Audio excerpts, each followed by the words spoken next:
রে বন্ধু, এই যে তো আমাকে বেগ কিনে আছে, তারপরে কি এলো যেন অভাব লাগে রাঙ্গো গাছ।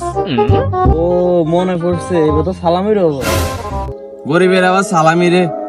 তোর বাপ থায় জাপান, গের বাইও কথা আমেরিকা, আরে কে সালামি দিবি এবার ক? রে ওই আমাকে জুইল ভাই তো রয়ে গেছে, আর এর থেকে সালামিটা লই এইতে চল।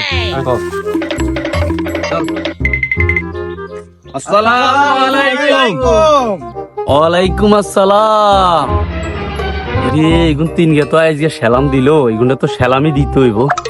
এখন এগের বাপ থায় জাপান, এগের বাপ থায় আমেরিকা, এগুনটি কত দিতাম? এগুনটা যদি কম দিই তাইলে আর ছোট ভাই গেতা ঘরে গেলে তারাও কম দিব, আর লগের গা তো গরিব মানুষ, এর দিলে কি আর না দিলে কি না, কিছু দি দি গুন জান আইসেই দিদি। কিরে কি খবর ধর, সালাম ইলো, তোর আব্বারে সালাম জানাইস। কি অবস্থা তোর? তোর আব্বারে সালাম জানাইস, ভালো আছিস তো না? ধন্যবাদ জুইল ভাই, ধন্যবাদ।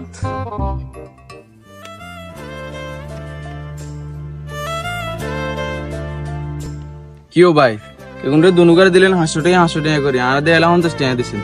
এ বেড়া, ইগের বাপ থায় জাপান, ইগের ভাই থায় আমেরিকা, তোর কোগা বিদেশ থায় বেড়া, তোরে দিতাম, তোর 50 টাকা দিছি, এটাই তো বেশি বেড়া, গরিব মানুষ আইসুদ জানি।